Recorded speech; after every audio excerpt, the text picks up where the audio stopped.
அனைவருக்கும் வணக்கம். நேத்து நாக பஞ்சமியில வாராகி அம்மன் வழிபாடு ரொம்ப சிறப்பா செஞ்சிருந்தேன். அதனுடைய ஷார்ட்ஸ் வீடியோ நேத்தே நைட்டே அப்லோட் பண்ணியிருந்தேன். பார்க்காதவங்க பாருங்க. இன்னைக்கு காலையில ஆவணி மாதம் 1ஆம் தேதி வளர்பிறை சஷ்டியில செவ்வாய்க்கிழமையோடு வரக்கூடிய இந்த ஒரு அற்புத நல்ல நாள்ல காலையில எழுந்து பிரம்ம முகூர்த்த விளக்கு ஏத்துனதுல ரொம்ப ரொம்ப சந்தோஷம். இந்த ஒரு வாய்ப்பை கொடுத்த பிரபஞ்சத்திற்கு முதல்ல நன்றி சொல்லிட்டு நமச்சிவாயனுக்கும் எம்பெருமான் நாராயணனுக்கும் கணபதிக்கும் குலதெய்வத்துக்கும் முருகப்பெருமானுக்கும் அம்பாளுக்கும் நன்றிகள் தெரிவிச்சு நல்லபடியா வாசல்ல விளக்கு ஏத்தியாச்சு. இந்த விளக்கு ஏத்தும் போதே என்னுடைய வேண்டுதலையும் நான் வச்சுட்டுவேன், கூடவே நன்றியையும் சொல்லிடுவேன். நம்ம எந்த அளவுக்கு பிரபஞ்சத்துக்கிட்டையும் இறைவன் கிட்டையும் நன்றி உணர்வோட இருக்கமோ நமக்கு கஷ்டமே வந்தாலும் அந்த தெய்வத்து மேல கோபம் வராது. நம்ம பண்ற பூஜையில நமக்கு எந்த ஒரு குறையும் வராது. அதே மாதிரி நம்ம பூஜை பண்ணிட்டு சில நேரங்கள்ல சங்கடங்கள் ஏற்பட்டா கூட இந்த பூஜையினால இருக்காது, நம்மளுடைய கோபத்தினாலேயோ நம்மளுடைய குணத்தினாலேயோ தான் அது இருக்குமே தவிர அந்த குணத்தை எப்படியாவது நம்ம கரைக்கணும், அந்த கர்மாவை குறைக்கணும் அப்படின்னா அதுக்கு நம்ம தொடர்ந்து பூஜை பண்ணிக்கிட்டே இருக்கணும். இப்போ ஒரு பூஜை பண்றோம், அதுக்கப்புறம் ஒரு சண்டை வருது வீட்டுல அப்படின்னா, அது கூட ஒரு சகோதரி கேட்டிருந்தாங்க. நாள் நான் கன்னி தெய்வம் வழிபாடு செஞ்சிருந்தேன், அதுக்கப்புறம் அடுத்த நாளே எங்க வீட்டுல சரியான சண்டை, அதனால எதுவும் கோளாரா அப்படின்னு கேட்டிருந்தாங்க. நான் அவங்களுக்கு சொன்ன பதில் தான் உங்ககிட்டையும் சொல்றேன். சண்டை எதனால வந்தது, சாமியினால வந்ததா இல்ல நம்மளுடைய கோபத்தினால வந்ததா நம்ம தான் கண்டுபிடிக்கணும். அதுக்கான காரணத்தை கண்டுபிடிக்காம நம்ம கடவுள் மேல பழி போடுறது அப்படிங்கிறது தவறான விஷயம். அப்புறம் கடவுள் நம்ம வழிபாடு செஞ்சு அந்த பூஜைக்கு பிரயோஜனம் இல்லாம போயிடும். நான் ஆரம்பத்துல அப்படிதான் நானும் மனசுல நினைச்சிட்டு இருந்தேன். அதுக்கப்புறம் தான் தெரிஞ்சது நம்ம கோவப்படுறோம், நம்ம பொறுமை இழக்கிறோம், அதனால சண்டை வருதே தவிர சாமி கும்பிடுறதுனால எந்த வீட்லயும் சண்டை வராது. இந்த சாமியை வச்சா சண்டை வரும், இந்த விளக்கு ஏத்தனா சண்டை வரும் அப்படிங்கிறதுலாம் எதுவுமே கிடையாது. உங்க மனசுக்கு என்ன தோணுது, உங்க வீட்டுல என்ன வசதி வாய்ப்பு இருக்கோ அதை பொறுத்து நீங்க பூஜை பண்ணும்போது பூஜையினால நம்ம வீட்டுல எந்த ஒரு சண்டையும் வராது. பொறுமை வர்றதுக்கான வழிகளை தான் அந்த கடவுள் நமக்கு கொடுப்பாரு. இன்னைக்கு வளர்பிறை சஷ்டி அப்படிங்கிறதுனால நான் முருகப்பெருமானுக்கு நல்லபடியா அபிஷேகம் பண்ணிட்டேன். இதுல நான் ஒரு சில கருத்துக்களை நான் பதிவு பண்ண போறேன். நீங்க பூஜையை பார்த்துட்டே சொல்லுங்க. வீடியோ எண்டுல நம்ம சப்ஸ்கிரைபருக்காக சகோதரிக்காக ஒரு வேண்டுதல் வச்சேன். அது முருகப்பெருமான் எவ்வளவு அழகா நிறைவேற்றுவேன்னு அவரே சொன்னாரு அப்படிங்கிறதையும் காட்டியிருக்கேன். கண்டிப்பா பாருங்க. ஒரு சகோதரி போன வாரத்துல ஒரு கமெண்ட் பண்ணியிருந்தாங்க, திருச்செந்தூர் முருகனுடைய மண்ணை எடுத்து வீட்டுல வைக்கலாமா அப்படின்னு சொல்லி கேட்டிருந்தாங்க. நான் உடனே சொன்னது என்னன்னா, அதெல்லாம் மூட நம்பிக்கை சகோதரி. நீங்க முருகனை மட்டும் நம்புங்க, அவருடைய அருள் இருந்தா கண்டிப்பா நமக்கு நிச்சயம் எல்லாமே நடக்கும் அப்படின்னு சொல்லியாச்சு. இது பாத்தீங்கன்னா இப்ப நிறைய யூடியூப்லயோ இன்ஸ்டாகிராம்லயோ நிறைய வருது. இன்ஸ்டாகிராம் நான் ஐடி என்கிட்ட இல்ல, நான் பாக்குறது கிடையாது. ஆனா யூடியூப்லயே சில சமயம் வரும். அதாவது ஒரு சில பேர் பாத்தீங்கன்னா முருகனை வச்சு எப்படி வியாபாரம் பண்ணலாம் அப்படிங்கறதான் பாத்துக்கிட்டு இருக்காங்க. நான் சிறுவாபுரி முருகன் கோவிலுக்கு போகாமலே பதிகம் படிங்கன்னு சொன்னதுக்கே சில சகோதரியெல்லாம் பாத்தீங்கன்னா முருகன் பேரை சொல்லி நீ யூடியூப்ல கண்டென்ட் போடுறியான்னு கேட்டாங்க. நான் முருகனை மட்டும் இல்ல, வாராகி வழிபாடு செய்வேன், சிவனை வழிபாடு செய்யறேன், அதே மாதிரி நாகமணி தேவியை வழிபாடு செய்யறேன், என்னுடைய குலதெய்வத்தை வழிபாடு செய்யறேன். முருகனை பேரை மட்டும் சொல்லி நான் வழிபாடு செஞ்சிருந்தா சொல்லலாம். ஏன்னா ட்ரெண்டிங்ல இப்ப அவர் தான் இருக்காரு அப்படின்னா வாராகி அம்மன் இருந்தாங்க, அவங்கள வச்சு பேசிக்கிட்டு இருந்தாங்க. சோ யாரு ட்ரெண்டிங்ல இருக்காங்களோ அவங்கள வச்சு பேசுறது நம்மளுடைய வேலை கிடையாது. நான் என்ன வழிபாடு செய்யணும் அதை தான் நான் அவங்க கிட்ட காமிக்கிறேன். அப்படி ட்ரெண்டிங்கான வீடியோ போடணும்னா இந்நேரம் எனக்கு நிறைய வியூஸ் போயிருக்கணும், நிறைய சப்ஸ்கிரைபர் வந்திருக்கணும். அப்படி எதுவுமே நடக்கல. என்னோட இயல்பான பூஜையை மட்டும் தான் நான் காமிச்சிட்டு இருக்கேன். அப்படி இருக்கும்போது ஒரு சில சகோதரிகள் பாத்தீங்கன்னா யூடியூப்ல அந்த மண்ணை எடுத்துட்டு விற்கிறது, தண்ணீரை அந்த கடல் நீரை எடுத்துட்டு விற்கிறது அப்படிங்கிற மாதிரிலாம் சில வீடியோஸ்லாம் நானே பார்த்து அதிர்ச்சி ஆயிட்டேன். ஒரு பிரபஞ்சம் ஒரு இயற்கை கொடுத்த அந்த மண்ணை போய் மிதிச்சாலே நமக்கு பாவங்கள் குறையும். குரு ஸ்தலம்னு சொல்லக்கூடியது, கேது ஸ்தலம்னு சொல்லக்கூடிய அந்த திருச்செந்தூர் முருகனை பார்க்கணும்னு நினைச்சாலே போதும், அவர் வர வச்சாலே நமக்கு போதும். அந்த மண்ணை மிதிச்சு அந்த கடல் நீரை மூழ்கினாலே நம்ம கர்மங்கள் எல்லாமே தொலைஞ்சு போயிடும், நம்ம வேண்டுதல் எல்லாம் நிறைவேற போகுது. அதுக்கே நம்ம அங்க இருந்து மண்ணை எடுத்துட்டு வீட்டுல வச்சு பூஜை பண்ணோம் அப்படிங்கிறது எனக்கு தெரியல. அந்த மாதிரிலாம் யாராவது பண்ணணும்னு நினைச்சீங்கன்னா தயவு செய்து வேண்டாம். இயற்கையை நம்ம எதுவுமே பண்ணக்கூடாது. ஆத்து மண்ணை எடுக்கிறது தவறுனா கடல் மண்ணை எடுக்கிறதும் தவறுதான்.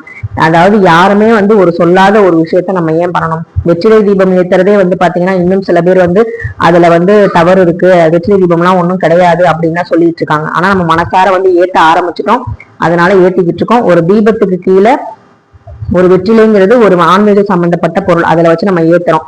அதனால நம்ம வேண்டுதல் நடக்குதோ நடக்கலையோ, ஆனா அதை வந்து நம்ம நம்பிக்கையோட செய்யணும். அது மாதிரி இருந்துட்டு போறது ஓகே. புதுசு புதுசா நம்ம வந்து நிறைய விஷயங்கள் வந்து ஆன்மீகத்துக்குள்ள கொண்டு வரும்போது ஆன்மீகம் வந்து பாத்தீங்கன்னா கேலி பொருளாகவும், கடவுள் வந்து பாத்தீங்கன்னா கேலிக்கும் ஆளாக்குவாங்க.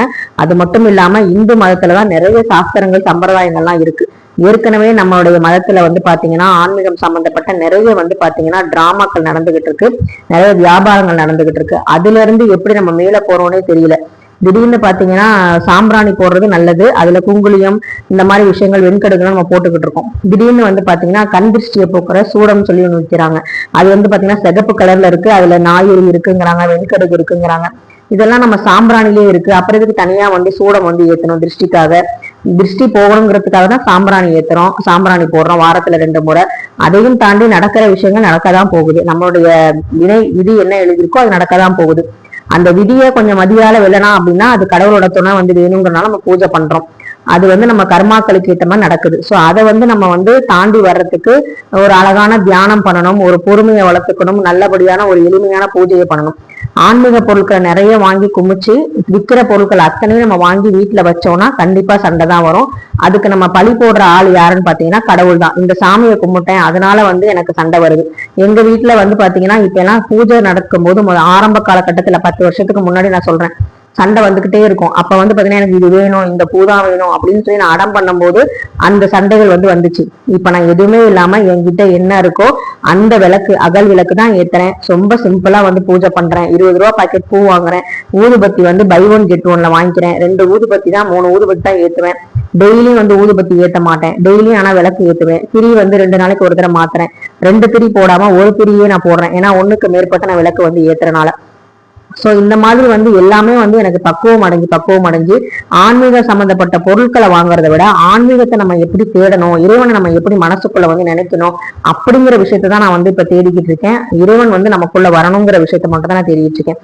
ஒரு சகோதரிக்காக நான் வேண்டிக்கிட்டு இருக்கும் போது முருகன் வந்து பாத்தீங்கன்னா எனக்கு வந்து உத்தரவு கொடுத்தாரு. நான் எனக்காக வேண்டும் போது கூட அந்த முருகப்பெருமான் வந்து எனக்கு இப்படி பூவெல்லாம் விழல. இன்னைக்கு வந்து நான் மனசார பேசினேன். அந்த சகோதரிக்கு வந்து வீடு கிடைக்கணும், ரொம்ப வருத்தப்படுறாங்க, கமெண்ட்ல நேற்று கேட்டிருந்தாங்க அப்படின்னு சொல்லியிருந்தேன். அது சொல்லிக்கிட்டு இருக்கும் போது அவ்வளவு நேரம் சூட சாம்பிராணி எல்லாம் காமிச்சேன், அப்பெல்லாம் பூ விழுல. ஆனா நான் பூஜையெல்லாம் முடிச்சுட்டு ஒரு வீடியோ எடுக்கலாமேன்னு எடுக்கும் போது கரெக்டா வந்து அந்த மனசுல நினைக்கும் போது பூ வந்து விழுது.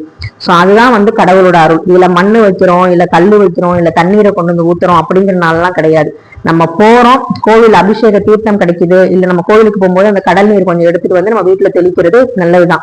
அதுக்காக புதுசா நிறைய விஷயங்கள் நம்ம வந்து கொண்டு வந்து சேர்த்துட்டு நிறைய வந்து மனசுல குப்பைகளை சேர்த்தோம் அப்படின்னா நம்ம மனசு நிம்மதி இருக்காது. மற்றவங்க சொல்றதெல்லாம் கேட்காதீங்க. உங்க மனசுல உங்களுக்கு என்ன தோணுது? இந்த முருகப்பெருமானோட அருள் வந்து போய் பாக்குறோம், தீப ஜோதியில அவரோட முகத்தை வந்து பார்த்துட்டோம், அலங்காரத்தை பார்த்துட்டோம், மனசோட இந்த திருப்தியா வருவோம். நீங்க சொன்னா நம்ப மாட்டீங்க, ஒரு 5 வருஷம் ஆச்சு நாங்க திருச்செந்தூர் போய், அதுக்கப்புறம் போகவே இல்லை. ஆனா நான் கடைசியா எப்ப திருச்செந்தூர் போனனோ அந்த முகம் வந்து இன்னமும் எனக்கு ஞாபகம் இருக்கு. அதை நினைச்சே நான் சந்தோஷப்பட்டுக்கிட்டு இருக்கேன். அந்த வேல் வந்து நான் அபிஷேகம் பண்ற வேலு கல்யாணம் ஆன புதுசுல நான் திருச்செந்தூர் போகும்போது 10 வருஷம் ஆச்சு, என் கூடவே இருக்கு.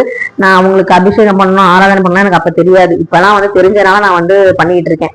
சோ அதெல்லாம் அப்ப பண்ணது கூட இல்லை. ஆனா எங்க ஏதாவது வெளியூர் போறேன், ஏதாவது வேலை விஷயமா நான் அப்ப ஒர்க் பண்ணிட்டு இருந்தேன், ஏதாவது மீட்டிங் போட்டாங்கன்னா சென்னைக்கு எல்லாம் போகும்போது நான் வந்து அந்த வேலை வந்து என் கையில வச்சுக்குவேன், பேக்ல வச்சுக்குவேன், துணையா நீ வருவேன்னு சொல்லிட்டு. அவ்வளவுதான் நம்ம நம்பிக்கை, அவ்வளவுதான் நம்மளுடைய அன்பு. இந்த மாதிரி எளிமையா நம்ம வந்து கடவுளை வணங்கும் போது நமக்குள்ள எந்த சங்கடமும் வராது, எந்த பிரச்சனையும் வராது.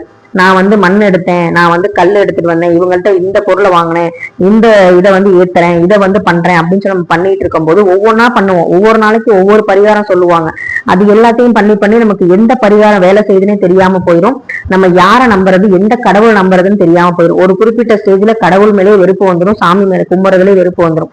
சோ அந்த மாதிரி இல்லாம கடவுளை கும்பிடுறது, காலையில் நம்ம வந்து எந்திரிச்சிட்டோம், நமக்கு உயிர் வந்து இருக்கு, மூச்சு இருக்கு, இதுக்கு ஒரு நன்றி சொல்றதுக்கு ஒரு தீபம் ஏற்றிட்டு நீங்க உங்களுடைய வேண்டுதலை வைங்க. கடவுள் உங்களுக்கு கண்டிப்பா உங்க வேண்டுதல் நிறைவேற்றுவாரு.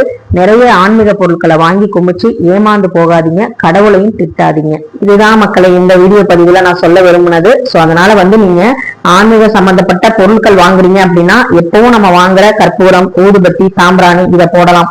மற்றபடி வந்து நம்ம புதுசா வர பொருட்கள் எல்லாம் வாங்கி குமிச்சு தேவையில்லாத விரய செலவுகள் பண்ணாம அழகா வந்து பூஜை பண்ணுங்க.